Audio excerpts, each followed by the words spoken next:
अस्सलाम वालेकुम। आप देख रहे हैं के न्यूज एचडी। मैं हूं हारिस अली शाह गिलानी। चलते हैं आज की अहम खबरों की तरफ। ताज़ा तरीन खबरों के लिए हमारे साथ रहिए। वजीर आला पंजाब मरियम नवाज शरीफ के विजन के मुताबिक आरपीओ साहिवाल महबूब रशीद की जानिब से खुली कचहरियों का सिलसिला जारी है।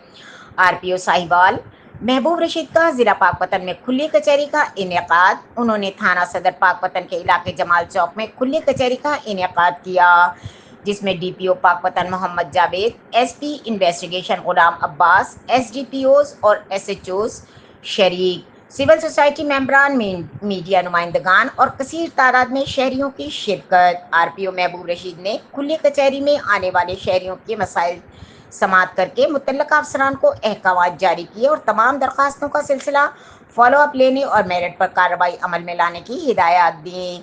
उन्होंने कहा कि खुली कचहरी का मकसद आवाम और पुलिस में एतमाद की फिजा कायम करना है। रीजनल पुलिस ऑफिस में रोजाना की बुनियाद पर शहरियों के मसाइल सुनकर किरदार की दादरसी की जाती है।